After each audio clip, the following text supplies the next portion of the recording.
দর্শক, সকাল সন্ধ্যা স্পোর্টসে আপনাদেরকে স্বাগত। আপনারা যে মাঠটা দেখতে পাচ্ছেন, এটা দেখেই সম্ভবত বুঝে যাওয়ার কথা যে আমরা আজকে কি বিষয়টা নিয়ে কথা বলবো। আগামী জুনে 10 তারিখ বাংলাদেশ ফুটবলের জন্য একটা ঐতিহাসিক দিন হতে যাচ্ছে। কারণ এই জাতীয় স্টেডিয়ামের সাথে বাংলাদেশ দলের যে সম্পর্কটা আছে, সেই সম্পর্কটা অনেকটা রিনিউ হতে যাচ্ছে এই নতুন স্টেডিয়াম বা পুনর্সংস্কার করা স্টেডিয়ামের মাধ্যমে। তো আমরা এই স্টেডিয়ামের সাথে ফুটবলের যে সম্পর্ক, সেটা তো আমরা সবাই জানি বা জানবো। সেই সাথে বর্তমানে যে বাংলাদেশ ফুটবলের সাথে একটা পুরো ওতপ্রোতভাবে জড়িয়ে যাওয়া একটা দিক হয়ে উঠেছে যে বাংলাদেশ আলট্রাস ফুটবল সমর্থক গোষ্ঠী। আমাদের সাথে আছেন ইয়াসিন মোল্লা, বাংলাদেশ ফুটবল আলট্রাসের মিডিয়া ম্যানেজার। আপনাকে স্বাগত। ইয়াসিন, আপনার কাছে জানতে চাচ্ছিলাম যে বাংলাদেশ আলট্রাস এখন অনেকেই কিন্তু হয়তো চিনে, পেপার মাধ্যমে পড়ার মাধ্যমে, সংবাদ মাধ্যমে, অনেকেই কিন্তু জানে না। আমরা সেই জিনিসটা জানাতে চাই এখানে যে আপনাদের এই উদ্যোগটা কিভাবে শুরু হয়েছিল, কবে? আলট্রাসটা বাংলাদেশ আলট্রাস শুরু হচ্ছে 2019 সালে। তখন হচ্ছে করোনা ছিল, করোনার কারণে তখন কোনো ম্যাচ ছিল না। তারপর হচ্ছে আপনার 2020 সালে হচ্ছে নেপালের বিপক্ষে এই বঙ্গবন্ধু স্টেডিয়ামে হচ্ছে 170 জন প্লাস সদস্য নিয়ে হচ্ছে আলট্রাসের মানে মাঠ পর্যায়ে পথচলা শুরু হয়। প্রথম আর কি আপনারা গ্যালারিতে আসেন? হ্যাঁ, প্রথম গ্যালারিতে আসা হয়, কিন্তু উদ্যোগটা নেওয়া হয় হচ্ছে 2019 সালে।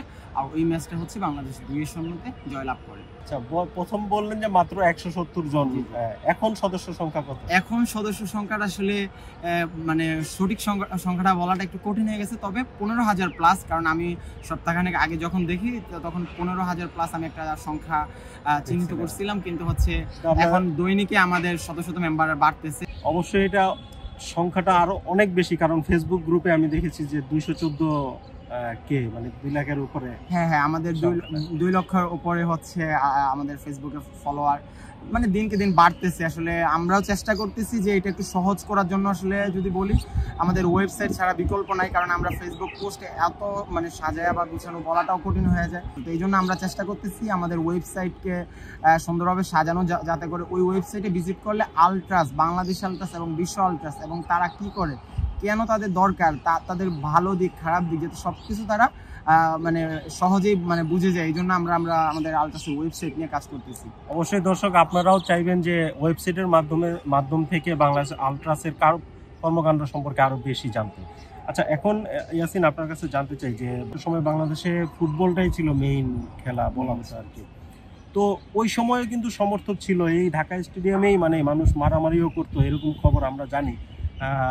তো ওই সমর্থকদের কাছ থেকে আপনাদের বাংলাদেশ আলট্রাস কেন আলাদা, কেন তারা বিশেষ? হ্যাঁ, আমরা তাদেরকে ছোট করতে চাই না। আমরা মূলত চাচ্ছি যাতে করে ওই আমেজটা ফিরে আসুক, পুরো গ্যালারি ভরপুর থাকুক, দলের জন্য লড়ুক। এর জন্য যদি যত যাই ঝামেলা হোক, কিন্তু আমার দলের ভালোর জন্য আমার মানে হচ্ছে ওই আগের যে হচ্ছে দর্শকদের একদম মানে মাঠ ভর্তি, ওই জিনিসটা আমরা চাই, 1 নম্বর। 2 নম্বর হচ্ছে আলট্রাসটা হচ্ছে সাধারণ দর্শকদের থেকে একটু আলাদা। এর কারণ হচ্ছে আলট্রাসদের আলাদা কিছু লক্ষ্য থাকে, যেমন ওরা বেশি পাগল থাকে। হ্যাঁ, আলট্রাস শব্দটাই হচ্ছে কঠোরপন্থী বা পাগলা বা খেপাটে বলতে পারেন, বা আবার অনেক সময় বলা হয় যে এরা মানে গুন্ডা। বাট এগুলো হচ্ছে বাস্তবিক শব্দ থেকে একটু আলাদা। এটা হয় কি যে আমরা কিভাবে হচ্ছে বিপক্ষে দলের এগেইনস্টে কাজ করতে পারি, তাদের মানে ডিস্টার্ব করা, মানে কিভাবে আমাদের দলের সুবিধা আদায় করতে পারি। কিন্তু এমন না ডাকাতি বা গুন্ডা বা মানে আপনারা সমর্থক মাঠের গুন্ডা, দলের জন্য যা কিছু আমাদের কণ্ঠ দিয়ে আমরা হচ্ছে কণ্ঠ, সাউন্ড, তারপর হচ্ছে বিভিন্নভাবে আমরা হচ্ছে আমাদের দলের আলট্রাসদেরকে বলা হয় যে দলের 12তম সদস্য। কারণ হচ্ছে আমরা সাধারণ দর্শকরা হয়তো দলকে সমর্থন দেয়, বাট আমাদের সমর্থন দেওয়াটা শুধু টার্গেট না। আমাদের সমর্থন দেওয়াটার মাঝে আমরা কিভাবে দলের 12তম হয়ে হচ্ছে কাজ করতে পারি। যেহেতু আমরা 11তমে ঢুকতে পারবো না দলের একাদশে, সেক্ষেত্রে 12তম হয়ে কীভাবে আমরা সুবিধা ভোগ করতে পারি, যাতে করে আমাদের জয়টা ছিনিয়ে আনতে পারি। আলট্রাস নামটা কি আপনারা ওই ইউরোপিয়ান ফুটবল থেকেই ধার করে আনা, যে বাংলাদেশে ছিল না তখন আমরা আনবো এরকম? না, এটা ধার করে আনা না, এটা হচ্ছে এটার একটা আলাদা কালচার আছে। যেমন আলট্রাসটাই, যেমন আমি কিছু জিনিস বললাম, সব দেশে আলট্রাসটাই একটা লক্ষ্য টার্গেট নিয়ে হচ্ছে আসলে তারা মাঠে যায়। তো আমরা নর্মালি যেমন শুধু যে আলট্রাস, আপনি কোনো একটা দেশ আছে, আমাদের ইন্ডিয়াতে হচ্ছে ইস্ট বেঙ্গল আলট্রাস আছে। এটা আসলে এমন না যে কোনো ওই দেশ থেকে আমরা আনছি, এরকম কিছু না। আপনারা কি তাহলে মানে বিশ্বের কোনো ক্লাব বা কোনো দলের সমর্থককে দেখে অনুপ্রাণিত হয়েছেন কিনা? হ্যাঁ, অবশ্যই। আমরা যেহেতু নতুন, আমাদের সমর্থকরাও হচ্ছে যে আমরা নর্মালি যে আলট্রাস নিয়ে যে লক্ষ্য বা যে আমরা টার্গেট নিয়ে হচ্ছে চেষ্টা করতেছি আলট্রাসকে বাংলাদেশে দাঁড় করানোর জন্য, আসলে আমাদের যারা সদস্য আছে তারাও এটার সাথে মানে মানিয়ে নিতে কষ্ট হচ্ছে। টিমকে ফলো করেন আপনারা? আমরা কোন টিমকে নির্দিষ্ট ওরকম আমরা আইডল হিসাব বা আমরা ওই হিসাবে বলি না, কিন্তু বলা যায় যে বিশ্বে কিছু আলট্রাস পপুলার আছে, যেমন বরুসিয়া ডর্টমন্ড। এমন কি কখনো হয় যে আপনাদের এই 15,000-এর মধ্যেও তো ব্রাজিল আর্জেন্টিনা আছে, কোনো সময় কি আপনাদের মধ্যে আমাদের মধ্যে এই মারামারিটা নাই, কারণ হচ্ছে আমাদের এখানে ইউরোপিয়ান ফুটবল নিষিদ্ধ, মানে আমরা ইউরোপিয়ান ফুটবল নিয়ে আলোচনা করতে একদমই আমাদের সদস্যদেরকে দেই না। যা হবে বাংলাদেশ নিয়ে মারামারি করার কোনো সমস্যা নেই, তবে আমাদের ওই মারামারিটা হয় না। তবে আমরা এগেইনস্ট মানে বিপক্ষ দলের জন্য মারামারি হয়। যেমন আমি যদি বলি, কমলাপুর স্টেডিয়ামে হচ্ছে, আপনি যদি খেয়াল করেন, কমলাপুর স্টেডিয়ামে একটা ম্যাচে টচ করে বাংলাদেশকে মানে হারিয়ে দেওয়া হয়েছিল। ওই ম্যাচটাতে কিন্তু বাংলাদেশ আলট্রাস থেকেই হচ্ছে ফার্স্ট মাঠে জুতা ফালানো শুরু হয়। সেখান থেকে পুরো দর্শক গ্যালারি একদম মানে একটা তীব্র প্রতিবাদ শুরু করে। এক পর্যায়ে ওইখান থেকে ম্যাচ কমিশনার সিদ্ধান্ত বদলে দুই দলকে বিজয়ী ঘোষণা করা হয়। তো আলট্রাসদের লক্ষ্য এটাই, মাইর খাই আর যাই খাই, কিন্তু আমার দলের জন্য দলের জয় লাগবে এবং দলের উপকারে যা করা লাগে আমি সেটা করব। বাংলাদেশে এই জুনে মাঠে এই খেলাটা হবে সিঙ্গাপুরের সাথে, এই ম্যাচটা নিয়ে আপনারা কি কি পরিকল্পনা করলেন এখন? আমাদের এই ম্যাচকে কেন্দ্র করে হচ্ছে আজকে পরিকল্পনা না, 3 বছর আগে থেকে আমাদের যখন আমরা শুরু করি তখন থেকে আমাদের এই মাঠকে কেন্দ্র করেই হচ্ছে পরিকল্পনা ছিল। যেহেতু এই মাঠের সংস্কার কাজ শুরু হয়, পরবর্তী সময়ে ম্যাচগুলো সিলেট, তারপর হচ্ছে বসুন্ধরা কিংস অ্যারেনাতে শুরু হয়। তো এই মাঠগুলো আসলে এত বড় না, যার কারণে আসলে দর্শকের যে ক্যাপাসিটি ওইটাও কম ছিল। তা আমরা চাইলেও বড়সড় আয়োজন করতে পারতাম না, বা বাফে থেকে আমাদেরকে ওই পরিমাণ সিট দেওয়া তাদের জন্য কষ্ট করে মানে হয়ে যেত। তো যার কারণে আসলে আমাদের আয়োজনটা খুব ছোট আকারে করা লাগতো। কিন্তু যেহেতু এই মাঠে হচ্ছে আমাদের ক্যাপাসিটিও বেশ বড়, তা আমরা ওইরকম বড় করেই হচ্ছে পরিকল্পনা করতেছি।